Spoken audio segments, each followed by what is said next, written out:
millionaire unexpectedly returned home early and froze in shock at the sight before him. His daughter, paralyzed from the waist down, her reddened hands trembling as she begged in despair, "Mom, my hands hurt and they itch so much." Yet the only response she received was the cruel shouting of her stepmother. That very moment ripped away the mask of luxury, exposing the ruthless truth hidden beneath, and unveiled the painful reality of schemes and lies within his own home. Before we begin, please leave a comment about this story and give us a score from 1 to 10. Are you doing okay? If there is something you would like to share, I am always here to listen. I hope you find a moment of reflection as you follow this healing story, along with its journey of courage and justice. The Miller family mansion stood on a quiet street in Greenwich, Connecticut. The large house, with its wide glass windows, allowed daylight to pour in, casting gleaming reflections across the polished wooden floors. Everything spoke of wealth and elegance, yet the atmosphere inside was silent and cold. In the living room, an old ivory-colored piano rested by the large window. It was the instrument once cherished by Charlotte, Arthur Miller's first wife. Charlotte had been a gifted pianist, performing many times in grand concert halls. She loved music as if it were the very air she breathed, and that passion had passed down to her young daughter, Betty. Betty Miller had just turned 6 this year. 2 years ago, she could still run around the garden, her laughter filling the air as she called out, "Daddy, Mommy," whenever Arthur came home. But that terrible car accident had taken her mother's life and left her small body with legs forever paralyzed. Since then, Betty could only sit in her wheelchair, viewing the world from a lower height than everyone else, living with a void that could never be filled. Today, her wheelchair was parked in front of the piano. Betty sat quietly, her small hands resting on the keys, her deep brown eyes filled with sadness. A melody began to rise, yet it faltered, broken like short, uneven breaths. The faint notes slipped away almost as soon as they were born, no longer carrying the brightness they had when her mother was still alive. She stopped, her trembling hands dropping to her lap as she looked at the blotchy red marks across her skin. Her fingers burned with an itching, stinging pain, but still, Betty longed to touch the piano. Because every time a sound emerged, she felt as though her mother's voice echoed faintly nearby, as if she had returned to those peaceful days of the past. A wave of grief swelled inside her chest. She remembered her mother's hand on her shoulder, the tender gaze, the warm smile. Now there was only her father, but he always seemed far too busy. Betty bit her lip and whispered in her thoughts, "I just want Daddy to hold me once. But maybe he doesn't need a little girl in a wheelchair like me." The door opened, pulling her back to the present. A tall man in a dark blue suit walked in quickly. It was Arthur Miller, founder of a thriving electronics technology company, and one of the faces the media constantly pursued. Arthur was known for his talent and calm demeanor in business, but behind that success was a heart weighed down with sorrow. His wife's death tormented him, and his daughter stood as a living reminder of that loss. Arthur strode forward, holding a phone to his ear, his voice urgent. "Yes, I'll be in San Francisco tomorrow." "No, I have to leave tonight." Arthur looked up and saw Betty sitting by the piano. His voice turned hurried and rushed. "Remember to eat well and listen to Catherine. I have to go." He had not even reached her, had not placed a kiss on her forehead, before he turned away. The sound of his footsteps grew heavier and then faded beyond the door. Betty lifted her head, her lips trembling. She wanted to call out, "Daddy," but no sound came. Her throat tightened. Her eyes followed his disappearing figure until only emptiness remained in the wide room. A faint scent of perfume drifted in. Catherine Caldwell, Arthur's newly wedded wife, stepped inside. Catherine was young, slender, with wavy black hair and a face that always carried a gentle smile in front of her husband. She gave everyone the impression of a caring, tender woman, willing to sacrifice for her family. "My dear, why are you sitting here alone? Don't forget to eat lunch," Catherine said softly, her eyes sliding toward the piano, her lips curling into a smile. Arthur turned back, smiling at his wife. "I'm counting on you to take care of her. I know you'll do well." "Don't worry. I've always treated Betty as my own daughter," Catherine replied sweetly, her hand resting lightly on Arthur's arm. Arthur nodded, then hurried away again. The moment the door closed, Catherine's smile vanished. Her eyes turned cold, her voice dropping low but sharp. "No more piano. Go clean the kitchen." Betty flinched and looked up. My hands hurt. I can't do it." Catherine leaned down, her face close, her breath heavy with contempt. "Stop pretending to be weak. If you dare to argue again, I'll make sure this piano disappears from the house." Betty trembled, wanting to cling to the piano. Her eyes glistened with desperation, as if silently begging for help. But before she could reach for the keys, Catherine seized her hand and yanked her off the chair. "Go now! Do you hear me?" she snapped. The wheelchair shook and tipped to one side. Betty slid down, her small hands trembling, her eyes fixed on the piano. The keys blurred in her vision, like the only oasis drifting farther from her reach. In that moment, her eyes filled with tears. The sharp clatter of Catherine's high heels echoed across the wooden floor, drowning out Betty's ragged breaths. Betty's hands had already turned red, but she still tried to scrub everything clean just to please Catherine. 2 hours dragged by, and it seemed as if things might finally settle down until then. In the brightly lit kitchen, Catherine strode toward the table. On the chair nearby lay a shimmering red dress. She picked it up, her eyes sweeping quickly, as if inspecting every seam. Then, without warning, Catherine flung it hard to the floor, the smooth fabric sliding across the polished tiles until it stopped right at Betty's feet. "Wash it again. Yesterday it wasn't to my liking." Catherine's voice was flat, yet dripping with contempt. Betty lowered her gaze to the red dress. The vivid color stung her eyes. She remembered once seeing her mother wear a red gown on stage, her radiant smile glowing under the lights. That image flickered and faded, replaced by the burning itch spreading through her fingers. Betty swallowed hard, hesitating, then whispered softly, "My hands itch so much. I can't hold it anymore." Catherine crossed her arms and leaned against the edge of the table, a smirk tugging at her lips. In the daylight, her wavy black hair shifted slightly, and her eyes gleamed with open disdain. "Useless. You're already crippled. The least you could do is make yourself useful. Can't even wash a simple dress? Or do you plan to sit there your whole life watching others do everything for you?" Betty dug her fingers into the armrest of her wheelchair. Her eyes fell, too afraid to fight back. She bent forward to pick up the dress, every movement heavy, as if she were lifting a stone. The moment the fabric brushed her skin, her fingertips burned and stung. Catherine glanced her way, then leisurely walked to the wide window, lifting the teacup from the table and taking a slow sip. She wore a fitted yellow dress, her posture tall and elegant, the perfect image of a refined lady from afar. But to Betty, every gesture radiated threat. "Hurry up, I don't have time to wait for you." Catherine turned her head, her voice cold as a knife's edge. Betty strained to place the dress into the basin of water. The soap had already been poured in, white foam rising to the surface. She dipped her hands into it, shivering at the chill. The water seeped into her scratches, burning each layer of skin. She clenched her teeth and tried to scrub the fabric gently. Each time her hands touched the cloth, the itching flared up again, forcing her to stop and scratch before resuming. Sweat beaded on her forehead, mixing with splashes from the basin that soaked into her pale blue clothes. The damp fabric clung to her skin. Her hair, tangled and messy, stuck to her cheeks, covering half her face. Betty tried to stifle her sobs, but in the end, her endurance broke. She burst into tears, her choked voice trembling as she cried out, "Mom, my hands hurt and itch so much. I can't do it anymore." The sound echoed through the bright kitchen, bouncing off the tiled walls like a desperate plea. Catherine slammed the teacup down on the table, the porcelain striking wood with a sharp crack. She strode quickly toward Betty, her heels tapping against the floor. Leaning down, Catherine jabbed her finger at the little girl's tear-streaked face, her voice grinding through clenched teeth. "Stop whining. Do you want me to beat you? Save the crying for later. Finish scrubbing that dress first." Betty lifted her tear-stained face, her eyes red and swollen. She couldn't say a word, only trembling as she tried to keep scrubbing the fabric.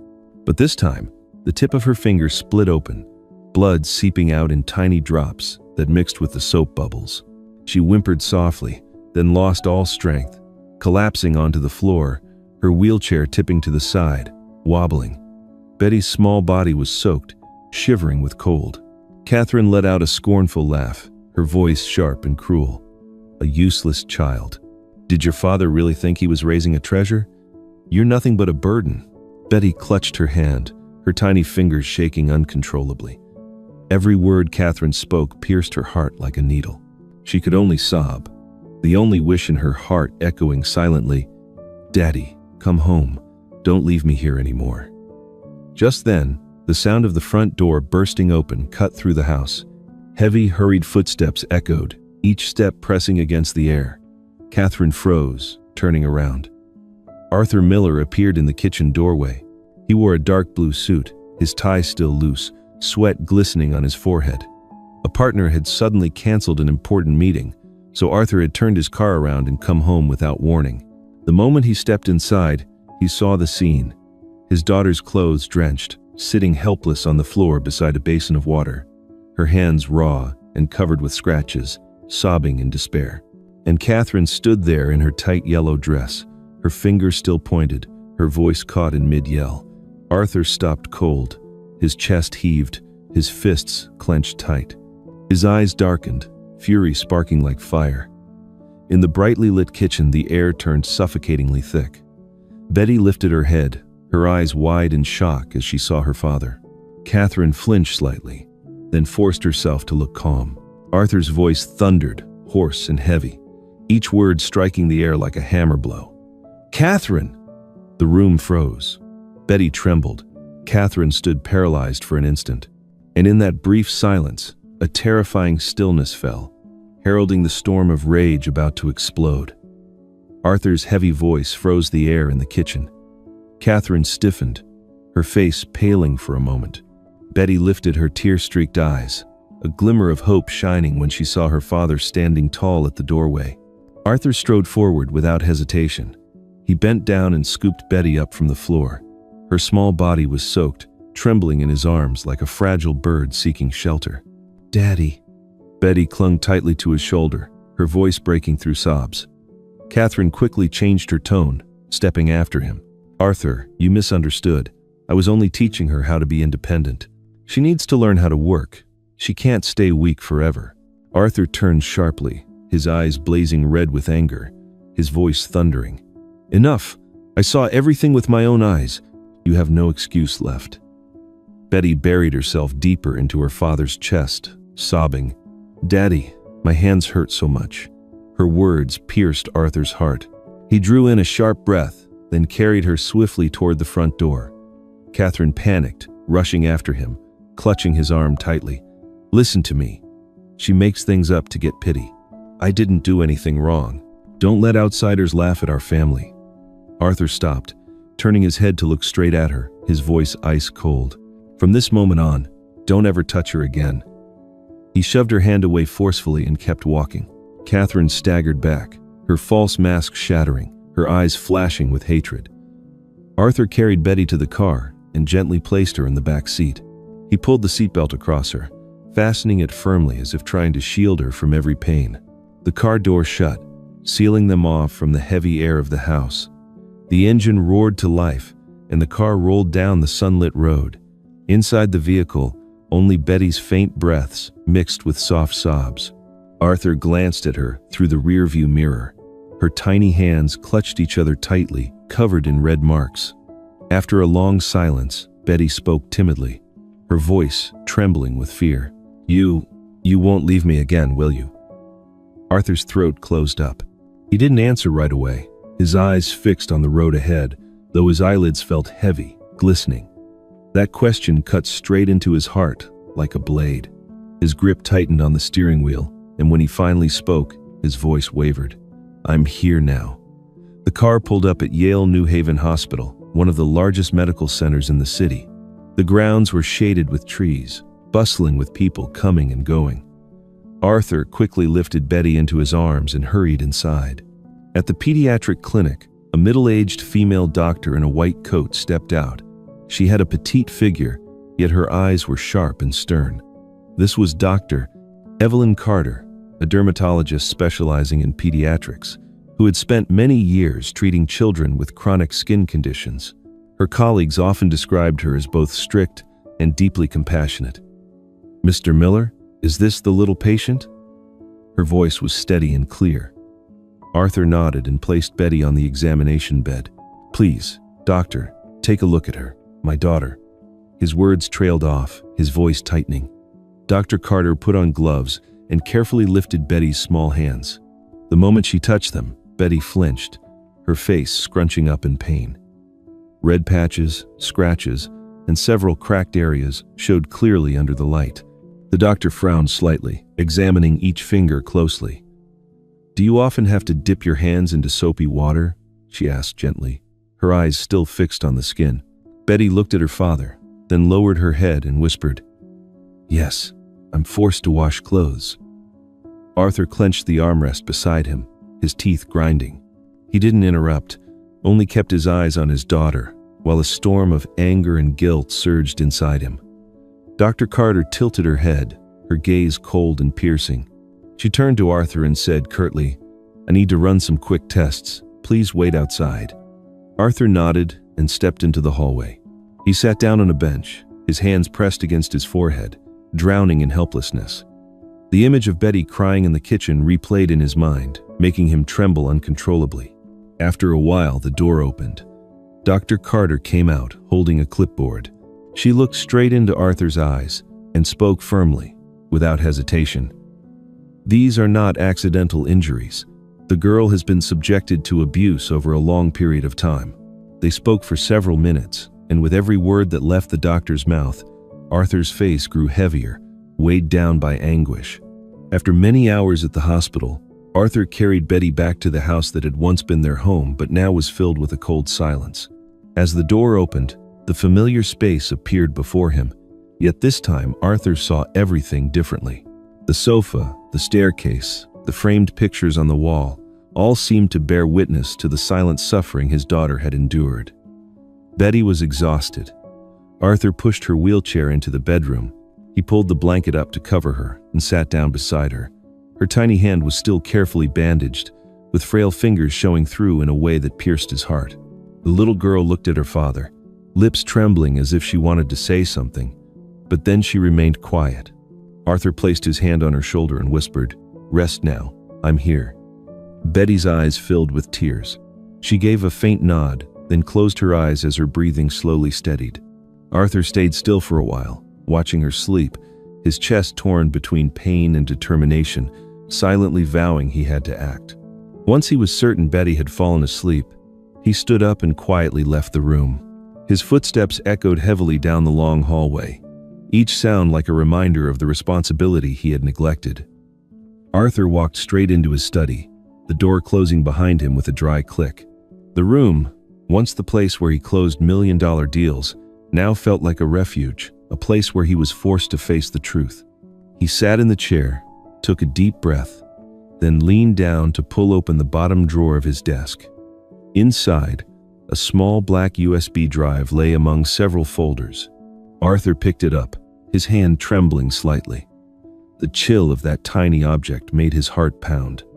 The USB was not new. It had been there for weeks, holding data from the hidden cameras Arthur himself had placed inside the house. Back then, he had begun to notice Catherine's strange behavior, the cold glint in her eyes whenever she thought no one was watching, and the way Betty flinched whenever she came near. Arthur did not want to believe it, but his unease forced him to prepare. One sleepless night, he had installed cameras in hidden corners, the kitchen, the hallway near Betty's room, and the living room where the piano stood. Afterward, he tormented himself for hours. Part of him felt he was betraying his new wife, while another part feared that if his suspicion was wrong, he would appear as nothing more than a blind and paranoid man. So even though the data had been saved to the USB every day, Arthur had never had the courage to open it. He deceived himself into believing everything was fine, that Catherine was taking good care of his daughter. In reality, he was terrified of facing the truth, because that would mean admitting he had been wrong to trust her and grant her such power. But today was different. The image of Betty sobbing and begging, her swollen red hands under the hospital's light, and the cold confirmation from Dr. Carter had shattered every barrier. Arthur could no longer hide. He slid the USB into the computer port. A sharp beep sounded, The screen lit up, and video files began appearing one by one. Taking a deep breath, Arthur swallowed hard, his eyes fixed on the screen, bracing himself for the truth to unfold, no matter how cruel it might be. At the beginning, Catherine appeared in the kitchen. The sweet smile was gone. Her face revealed nothing but cruelty. She flung a bowl of water straight onto the floor, her voice sharp and commanding. In the corner, Betty pressed herself against the wall, her trembling hands dipped in a basin, scrubbing while scratching herself until her skin was raw. Arthur leaned back in his chair, his chest tightening. He forced himself to keep watching. In another moment, Catherine stood blocking the piano, her eyes blazing, her shrill voice cutting through the air. "Tao come mai chambao kainai. Hilcha, I forbid you from touching this. Do you understand?" Betty sat in her wheelchair, tears streaming down her face, her small hands gripping the seat tightly. Arthur closed his eyes, his own hand clenching into a fist, so hard his knuckles turned white. He whispered, his voice broken, "Charlotte, I let her suffer for too long." The name of his late wife escaped like a stab to the heart. The image of Charlotte in her white dress from years ago returned to his mind, her smile, her music, and the look of happiness in her eyes when gazing at their daughter. Arthur bowed his head, his vision blurred with tears. A sudden knock echoed softly. Arthur quickly wiped his eyes, then looked toward the door. Catherine stepped in with a calm demeanor. She wore a neat dress, carrying a tray of steaming food in her hands. "You're back. I made soup for you. Do you want some?" Catherine's voice dripped with sweetness, each word lingering, her face revealing not a single crack. Arthur didn't answer. He remained still, his eyes fixed on the computer screen, where an image of Catherine screaming at Betty was frozen mid-frame. Catherine flinched briefly at the sight, but quickly regained her composure. She set the tray of soup on the table, then stepped closer, forcing a smile. "What are you watching? Don't let these trivial things affect our family. I only want the best for Betty. You know that." Arthur turned his head, his gaze so cold that Catherine instinctively took a step back. He spoke slowly, but clearly. "Tomorrow, you will face the court." Catherine froze. The hand holding the spoon trembled slightly, her face turning pale, but within seconds, she forced a strained smile, her voice rising sharply. "You'll regret trusting the word of a child more than your own wife. Arthur, don't you see she's only trying to drive us apart? That girl always pretends to be pitiful. You're blinded." Arthur stood abruptly, stepping closer, his tall figure casting a shadow over Catherine. He looked straight into her eyes, each word sharp as a blade. "I saw everything. Cameras don't lie." The air thickened. Catherine stood still, her lips twitching, her body trembling slightly. For a moment, fear flickered in her eyes, but soon it was replaced by a fierce, burning hatred, stronger than anything before. Arthur said nothing more. He bent down, pulled the USB drive from the computer, and slipped it into the pocket of his suit jacket. His movement was slow but decisive, like a verdict already pronounced. The late afternoon light streamed through the window, illuminating Arthur's face. His eyes no longer showed weakness, but a firmness he hadn't displayed in years. Arthur turned and left the room, his shadow stretching long across the silent hallway. Behind him, Catherine stood frozen, the tray of steaming soup still in her hands, her eyes blazing with smoldering resentment, like a storm waiting to explode. For Arthur, from this moment on, every false layer in this house had been ripped away. The door slammed shut, dividing two worlds. On one side was Arthur's determination, on the other Catherine's fear and hatred boiling inside her. The next morning, Catherine appeared at a cafe on a bustling street. It was an upscale place, frequented mostly by business people. She chose a discreet corner table near the window, removed her dark sunglasses, her eyes showing a trace of fatigue, but deep within, there was anger and calculation. A few minutes later, a stout man dressed in flashy clothes walked in. It was Gregory Shaw, Catherine's older brother. He was in his early 40s, his hair already sprinkled with gray but always slicked back with gel, a shiny gold ring on his finger. Gregory had been involved in several financial scandals, but thanks to maneuvering and compromise, he had escaped conviction. He was known for being shrewd, willing to do anything for money. Accompanying Gregory was Monica Reed, Catherine's longtime best friend. Monica was in her mid-30s, tall, confident, with carefully applied makeup and stylish clothes. She worked in public relations, used to manipulating public opinion and fabricating stories to shape the media. As soon as the two sat down, Catherine leaned forward, lowering her voice. "We don't have much time. Arthur is suspicious, and I know he won't stop. If he takes everything to court, I will lose it all." Gregory lifted his coffee cup, stirring it slowly, his eyes glancing at his sister. "Then we have to strike first. If we make the public believe that Arthur has been neglecting the girl, who would still trust him in court? That prim and proper billionaire, once branded as an irresponsible father, will see all his evidence turned meaningless." Catherine gripped the spoon tightly, her voice firm. "The girl will lose everyone's trust. Arthur won't be able to save her. I'll turn her into a troubled child in everyone's eyes." Monica leaned back in her chair, then opened her purse and pulled out a thick file. She placed it on the table, her voice soft but razor sharp. "This is the fake medical report. I've prepared it already. It states that the girl shows signs of psychological instability, even harming herself to gain her father's attention. Once released, society will believe it. A child in a wheelchair, unhappy, is even easier to label as mentally unstable." Gregory smirked, tapping his finger on the table. "Smart move. People believe papers more than the cries of a child." Catherine picked up the file, flipping through a few pages. Her hand trembled slightly, but her eyes flashed with coldness.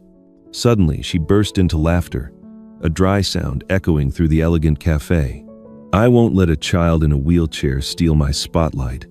She has taken Arthur's attention for far too long. Now it's my turn." Monica looked up, her voice slow, as if testing Catherine's resolve. "Are you sure you want to go this far, Catherine? If the truth comes out, not only Arthur but the entire public will tear you apart." Catherine set the file down, her eyes blazing with hatred. "I have no way back. Either I win or I lose everything, and I do not allow myself to lose." The atmosphere at the table was heavy. The three accomplices sat in silence, broken only by the clinking of spoons against porcelain cups and the cheerful chatter coming from other tables.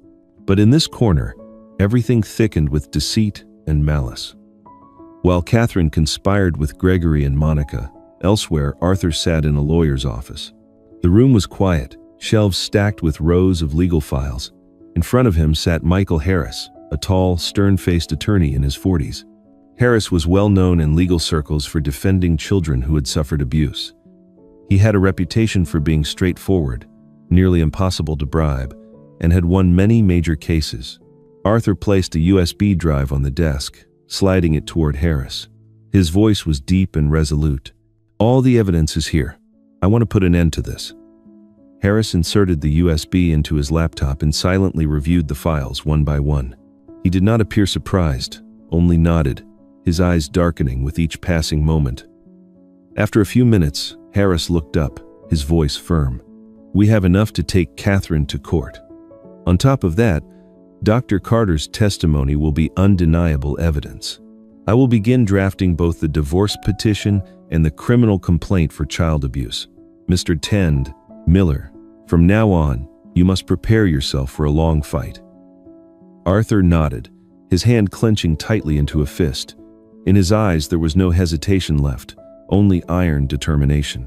While Catherine, Gregory, and Monica plotted over coffee that morning, on the other side of the city, Arthur and attorney Harris were already preparing the divorce case.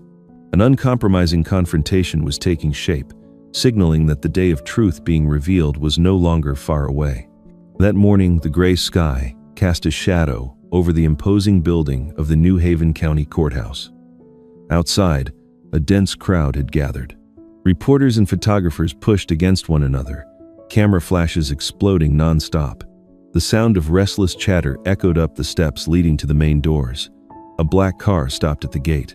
Arthur Miller stepped out, wearing a dark blue suit, his face stern though his eyes carried a trace of fatigue. He moved to the back, gently lifting Betty from her wheelchair. The girl wore a simple white dress, her hands still wrapped in bandages. Arthur bent down, held her hand tightly, and whispered softly, "Stay with me. Everything will pass." Betty looked at her father, worry flickering in her eyes, then nodded. The flash of cameras swept over them in quick bursts, reporters shouting Arthur's name one after another, but he quietly walked forward, focused only on the trembling daughter in his arms. Inside the courtroom, the air was thick and heavy. The gallery was filled to capacity, faces mixing curiosity, outrage, and sympathy. At the plaintiff's table sat Arthur and his attorney, Michael Harris, a tall man with a stern face and eyes sharp as blades. Across from them at the defense table sat Catherine Caldwell, her back straight. Today she wore a long black dress, her hair neatly combed, her face painted with pale makeup to give the appearance of frailty. Beside her sat Harold Bennett, a well-known lawyer in his 50s who had won numerous family cases. His face was square, his jaw firm, his voice deep and booming, his eyes calculating. In the legal world, many believed Bennett would stop at nothing as long as it meant victory. The sharp sound of the gavel echoed through the room. The judge sat high on the bench, his voice commanding. "This court is now in session. The plaintiff, Arthur Miller, brings charges against the defendant, Catherine Caldwell, for child abuse and petitions for divorce." Arthur lowered his head, squeezing his daughter's hand. Betty sat still in her wheelchair, her small shoulders trembling slightly. Attorney Harris rose, his voice firm and steady. "Your Honor, my client, Mr. Arthur Miller, will prove that his daughter, Betty, has suffered both psychological and physical abuse for a long period of time at the hands of her stepmother, Mrs. Catherine Caldwell. We have witnesses, medical records, and clear photographic evidence." The courtroom buzzed with murmurs. Catherine inhaled deeply, then spoke in a trembling voice, her hands clasped together as if in prayer. "I love Betty as my own child. I never wanted to harm her. She made up stories to break this family apart. I only tried to teach her to be independent, and now I am being turned into a monster." Tears welled up in Catherine's eyes as she tilted her head, glancing around as if searching for sympathy. A few audience members whispered, but most remained silent, watching intently. Harris gave a signal. A court officer switched on the large screen. The footage appeared. Catherine in the kitchen, her shrill voice rising as she pointed and shouted.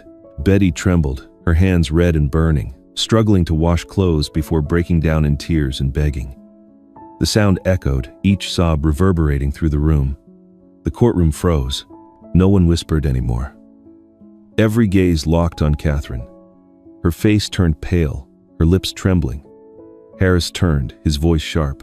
"This is not education, this is abuse." Arthur lowered his head, his hand trembling as he clasped his daughter's. Betty buried herself against her father, tears falling onto the white bandages. His heart ached, torn between anguish and self-blame. "I should have been here sooner. I should never have let her face that nightmare alone." The judge requested that Betty speak. Arthur leaned down, giving her a small nod of encouragement. Betty drew in a deep breath, then spoke softly yet clearly. "I just wanted to play the piano, but my stepmother wouldn't let me. She said I was useless." The words hung in the air, short yet heavy enough to crush the room's silence. Many in the audience shook their heads. Some covered their mouths in sorrow. Arthur looked at his daughter, his chest tightening. He felt like a failure, a powerful man in society yet powerless in his own home. Catherine clutched Bennett's arm tightly, then burst into tears. Streams ran down her face as her voice broke. "I only wanted her to be stronger. I never hated her. Please, believe me. Please, Your Honor, believe me." Harold Bennett immediately stood, his voice booming as he pointed directly at Arthur. "Your Honor, let us face the real truth. It was Arthur Miller who neglected his daughter for 2 whole years. If he truly cared, this tragedy would never have happened. If he hadn't buried himself in work and endless business trips, Catherine wouldn't have had to shoulder everything alone. He is not worthy of calling himself a model father." The courtroom erupted into murmurs. Camera flashes exploded, reporters scribbling furiously. Arthur was stunned, his face drained of color, his lips moved but no words came.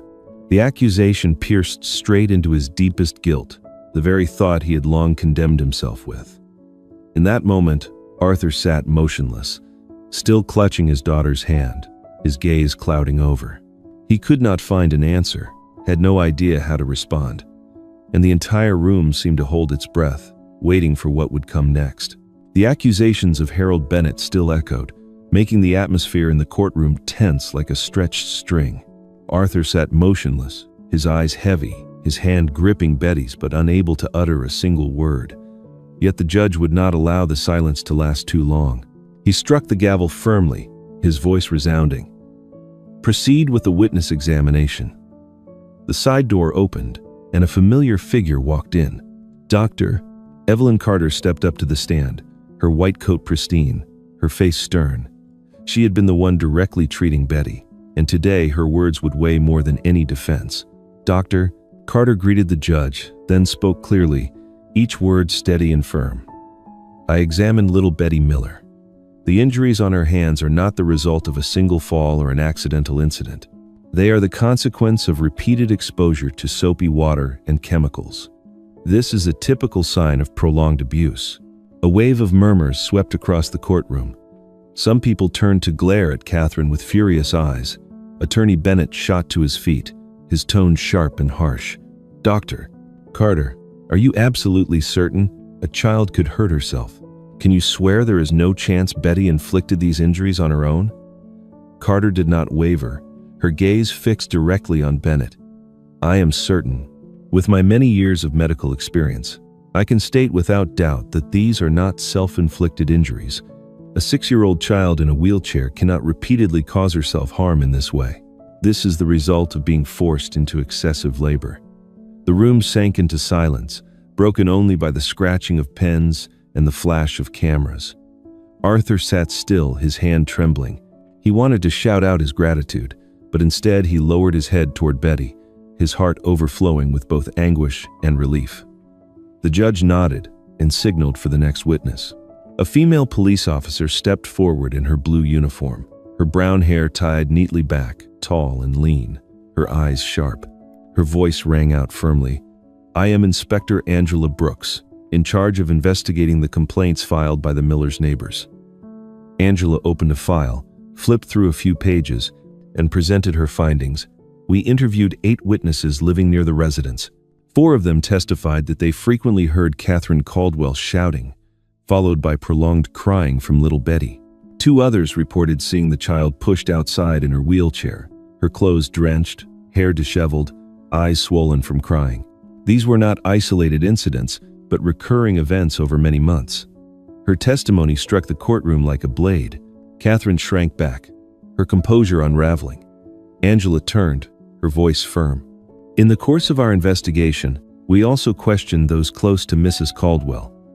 Mr. Gregory Shaw and Miss Monica Reed, please stand." A murmur rippled through the back rows. Gregory, a heavy-set man, rose to his feet, his face dripping with sweat. Monica, tall and fashionably dressed, tried to maintain composure, yet her hands trembled slightly as they clutched her purse. Angela stepped closer, her eyes locking on Gregory. "Mr. Shaw, did you ever receive money from Catherine Caldwell to spread false information about Betty's mental condition?" Gregory licked his lips, his voice breaking. I only wanted to help my sister. I didn't think it was that serious. I just did what she asked me to do." The courtroom erupted in whispers. Monica lowered her head, unable to lift her gaze. Suddenly, Catherine sprang to her feet, as if the pressure had become unbearable. She shrieked, her voice sharp and cracking. "That useless child. She sits in a wheelchair. She has no future. I sacrificed my youth, and all she ever did was sit there as a burden." Her outburst exploded through the courtroom. People gaped, many covering their mouths in disbelief. Reporters immediately swung their cameras, capturing every second. Arthur shot to his feet, his face flushed, his voice thundering. "That's enough, Catherine." His words struck like thunder, tearing through the suffocating silence. Betty trembled, clutching her father's hand, tears streaming down her cheeks, yet her eyes lit with renewed faith. The judge pounded his gavel repeatedly, his tone stern. "Order! Order in the courtroom!" He fixed his gaze on Catherine, his voice cold and cutting. "Mrs. Caldwell, your words have revealed your true attitude toward the child. Along with the evidence and witness testimonies, the court rules, you will be held in custody pending the final trial." The gavel struck 3 times. Security officers immediately stepped forward. Catherine thrashed, her bloodshot eyes blazing, her voice rising with venom.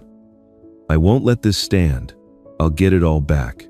You, Arthur, and that girl, you will all pay." The courtroom shook with tension. Arthur remained still, his hand resting firmly on Betty's shoulder, his eyes shining with unbreakable resolve. He knew that at this moment Catherine had completely unmasked herself. Yet he also understood that the battle was far from over. It had only just begun. As Catherine was led away, her burning gaze never left Arthur and his daughter. Hatred flared in her eyes. Arthur pulled Betty tightly into his arms, feeling her heartbeat racing against his chest. In the flickering light of countless cameras, he silently swore to himself that he would protect his daughter to the very end, no matter what storm lay ahead. When the courtroom doors closed and Catherine's figure disappeared down the hallway, Arthur carried Betty tightly in his arms and walked outside.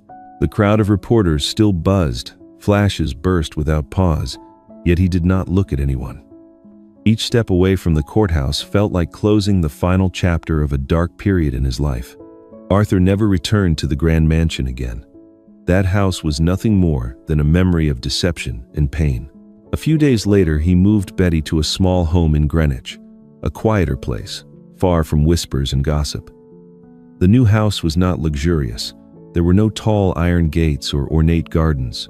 It was simply a red brick home with wide windows looking out onto a street shaded by maple trees. But it was that very simplicity that gave Arthur peace. He wanted to start over, and this was the right place to begin. Betty sat in her wheelchair, her eyes wandering curiously around the house. The living room was filled with warm, golden light pouring through the large window, and the scent of fresh wood still lingered. A few small picture frames hung on the wall, not grand but cozy. She gently touched the armrest of her chair, her lips moving as if to ask something, but she remained silent. Arthur softly rubbed his daughter's shoulder. "Do you like it? From now on, this will be our home." Betty nodded lightly, her eyes shimmering, though still cautious. She was not yet used to the feeling of safety, afraid it might all vanish like a fleeting dream. Arthur did not let her worries linger. He immediately began arranging Betty's new room. He pushed the piano from the moving truck inside and placed it right by the big window.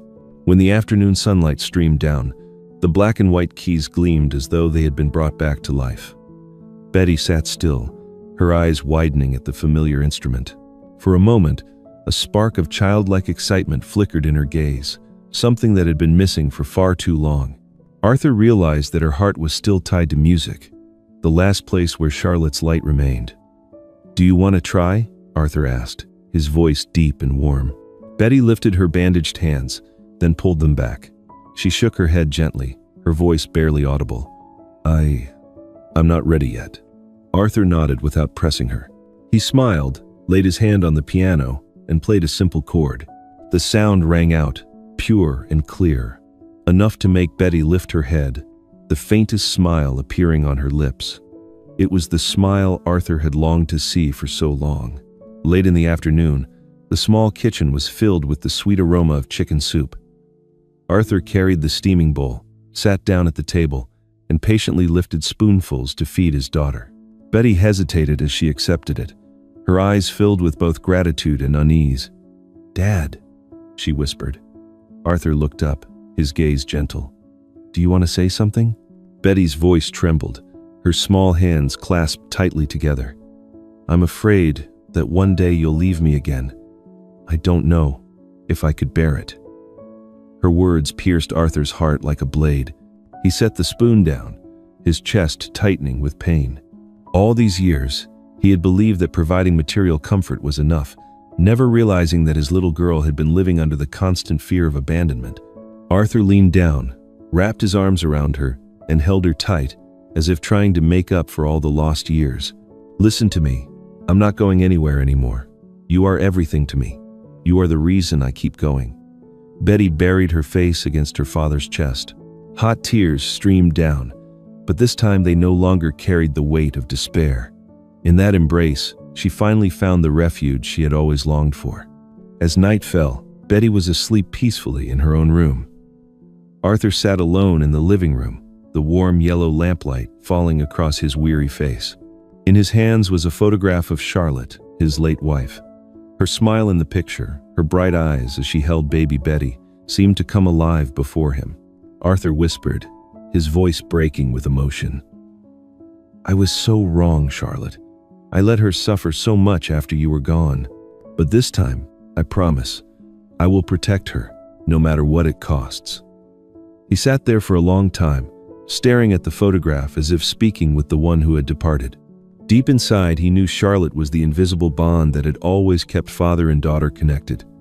Just as the house was wrapped in silence, the ring of the landline phone shattered everything. Arthur, startled, reached out and picked up the receiver. On the other end, a brisk female voice came through. "Hello, this is Rachel King, reporter for the New York Times. Mr. Arthur, we received information that you neglected your daughter for years before realizing your mistake. Are you willing to speak about this publicly to the press?" Arthur froze, his hand gripping the receiver tightly. His eyes turned toward the half-open door, where Betty lay sound asleep. The question cut into him like a fresh wound, signaling the storm of media scrutiny that was about to descend. Arthur stood motionless, the phone pressed to his ear, his heart in turmoil. Outside the quiet home, another storm was forming, and he knew he had to face it, not only for himself, but for his daughter. The ringing phone that night cut through the brief peace like a knife. Rachel King, a reporter from the New York Times, asked Arthur if he was ready to publicly respond to the news that he had once abandoned his daughter. Arthur did not answer right away. He simply set the phone down on the table. But he knew a storm was already gathering outside, and it would not wait for him to prepare. Only a few days later, the media exploded with reports. The press quickly split into two clear camps. One side stood firmly with Betty. Major newspapers described the 6-year-old girl in her wheelchair, brave enough to cry and beg before the court, becoming a symbol for abused children. They published photos of Betty in Arthur's arms, her eyes innocent yet determined. The hashtag number Justice for Betty spread rapidly, appearing on Twitter, Facebook, and even Instagram. Many people wore t-shirts with those words printed on them, organizing small marches to call for the protection of children. But the other side was different. Tabloids competed for headlines. Arthur Miller, the father who neglected his child and then came back playing the hero? They brought up his long business trips, the many times Arthur had been absent from his daughter's life.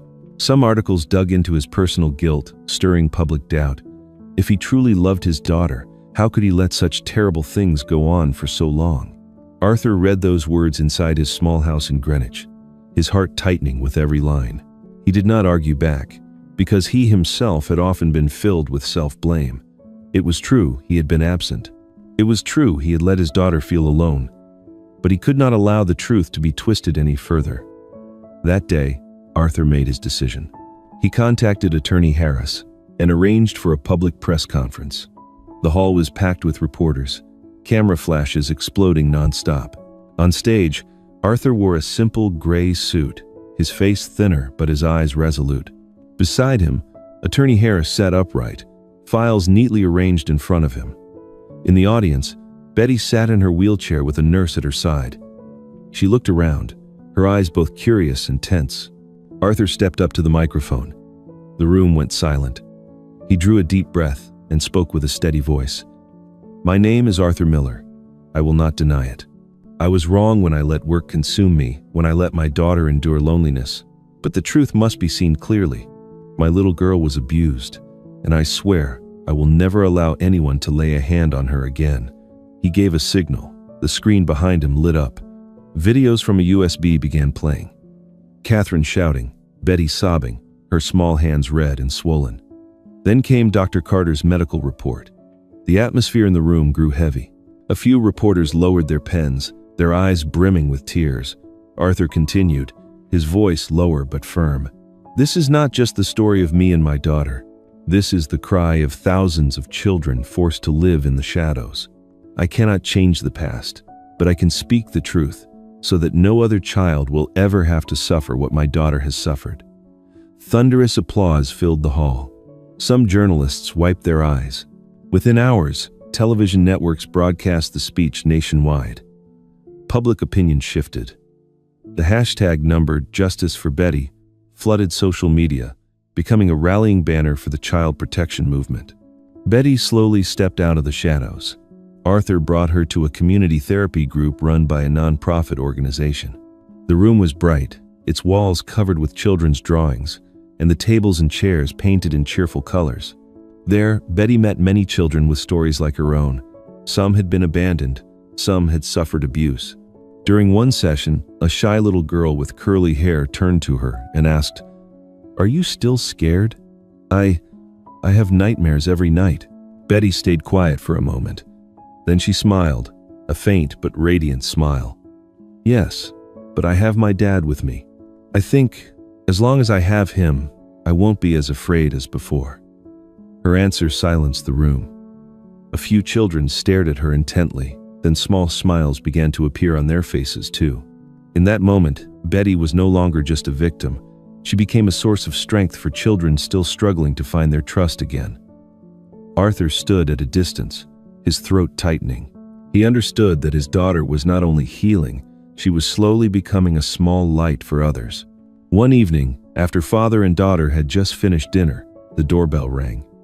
The mail carrier handed Arthur a thick envelope. He opened it, his eyes scanning the lines as his hand trembled slightly. It was an official invitation from the organizers of a special program at Carnegie Hall in New York. They wanted Betty to perform piano at a concert honoring children with difficult circumstances or disabilities. Arthur clutched the letter, his eyes welling with tears. He turned to look at the piano by the window, then at his daughter who was gazing up with curiosity. Whispering, as if speaking to Charlotte, his late wife, he said, "Charlotte, our daughter will play your music before the whole world." Betty held the letter, her hands trembling. Her eyes glimmered with a mix of excitement and nervousness. Outside, the city lights sparkled, signaling the beginning of a new melody in her journey. Since the day they received the invitation letter from Carnegie Hall, Arthur and his daughter's lives took a new turn. Arthur did not let time slip away meaninglessly. Every afternoon after Betty returned from therapy, he would sit beside her at the piano placed by the large window. He was not a musician, but he understood that what his daughter needed most was not technical lessons but patience and love. At first, Betty was hesitant, her hands still bandaged, trembling each time they touched the keys. Sometimes she broke down in tears, burying her face in her father's arms. "I can't do it. I'm afraid everyone will laugh at me." Arthur gently embraced her, his warm hand resting on her shoulder. "No one has the right to laugh at you. Just remember, every note you play is a step away from the darkness, and I will walk with you." In the days that followed, their small house in Greenwich overflowed with music. At times clumsy and broken, at times so complete it left Arthur sitting in silence. On some afternoons, neighbors stopped outside their window, listening to the melodies drifting out, smiling and nodding before walking on. Betty gradually realized that music was not only her mother's memory, but also a way to speak to the world without words. The fateful night finally arrived. New York City glowed under the lights. In front of Carnegie Hall, hundreds of people stood in line, some holding posters that read number Justice for Betty, others carrying white flowers. The air was both solemn and filled with anticipation. Arthur wore a black suit, his face firm though his eyes betrayed his nerves. He bent down to adjust the ribbon in Betty's hair. The little girl wore a simple white dress, her eyes filled with both excitement and trembling. "Daddy," her voice quivered, her small hands clutching the hem of her dress. "What if I miss a note?" Arthur stopped and lowered himself to her eye level. He took her tiny hand, his gaze unwavering. "I'm proud of you no matter what. You don't have to be perfect. You only need to be yourself. And remember, I will always be here." Betty gave a small nod and took a deep breath. Inside Carnegie Hall, the lights slowly dimmed. Spotlights flooded the stage. Conversations faded into silence. Every gaze turned in anticipation. Arthur pushed the wheelchair, guiding Betty to the center of the stage. The sound of the wheels rolling across the wooden floor echoed, each turn of the wheels beating in rhythm with the hearts of the audience. The vast space fell utterly silent. Arthur leaned down and whispered, "Play as if you were at home. Let the music lead you." Betty took a deep breath and placed her once wounded hands on the piano keys. The first notes rang out. It was the piece Charlotte used to play during the happy days, the same piece that had lulled Betty to sleep when she was little. The melody began softly, pure and gentle, then grew stronger with each passing phrase. The hall fell silent. Hundreds of people held their breath. No one dared to move. The music flowed through every row of seats, sinking deep into each heart. A few members of the audience raised their hands to wipe away tears from the very first notes. Arthur sat in the front row, his vision blurred with emotion. Within the music, he saw Charlotte's image come alive again, her long hair falling gracefully as she sat beside their daughter, her gentle hands guiding each key. Her smile was warm. Her gaze seemed to whisper to him, "Arthur, you have brought her back into the light." His heart tightened. He wanted to call out Charlotte's name, but only a choked sob escaped his throat. Betty closed her eyes and surrendered herself to the music. She no longer heard the murmurs, no longer saw the blinding stage lights. There was only the sound of the piano and the faint image of her mother sitting beside her, smiling. The wounds, the harsh words, the tears all seemed to dissolve within each note. The piece ended with a resonant chord that lingered in the air. Betty opened her eyes and bowed. The light shone upon her face, no longer marked by fear, but filled with confidence and peace. In that moment, Betty was no longer the pitiful little girl who had suffered abuse. She was a young artist, standing on one of the world's greatest stages, raising her own voice. Arthur leapt to his feet and clapped first. The sound resounded, pulling others with it. Within seconds, the entire hall stood as one. Applause erupted like crashing waves, relentless and unending. Betty looked up and saw her father's eyes fixed on her, red with tears yet glowing with pride she had never seen before. For the first time in her life, she smiled brightly under the gaze of hundreds. Arthur whispered, his voice breaking in the roar of applause, "Charlotte, do you see? Our daughter is free." The clapping went on, as if it would never end. Betty sat quietly in the light, allowing the hall to embrace her completely. In that moment, she did not only heal herself, she also touched and mended the hearts of everyone watching. A year had passed since that night of lights at Carnegie Hall. That performance had not only opened a new door for Betty, but it had also closed the dark days that father and daughter once endured. The small house in Greenwich was now filled with laughter. In the living room, the piano still stood by the window, where the morning sunlight poured in each day. The keys were no longer a haunting reminder, but had become the familiar heartbeat of the family. Betty had grown. Her hands, once covered with scars, were now soft and strong. She still sat in her wheelchair, yet her eyes shone with confidence. Every morning, Arthur woke up early, made coffee, prepared breakfast, and then went out into the garden with his daughter. He had learned to grow small pots of flowers, so Betty could see their colors every time she opened the window. Sometimes neighbors stopped by, smiling and greeting the two of them. There were no more curious stares, no more whispers. Only respect and genuine affection remained. Betty joined the community music class. She taught younger children how to place their hands on the keys, patiently pointing out each note. One day an orphan boy asked, "Were you scared when you went on stage?" Betty smiled and shook her head. "I used to be very scared. But when I thought of my mom and my dad, I just wanted to play so they would be proud. Then I wasn't afraid anymore." Arthur sat at the back of the class, quietly watching his daughter, his heart swelling with pride. He realized that what Charlotte had left behind was not only music, but also a flame of resilience inside their child. One autumn evening, Arthur sat on the porch, a cup of coffee in hand, listening to the sound of the piano drifting out from the living room. Betty was practicing the piece from that night long ago, each note no longer trembling, but steady and warm.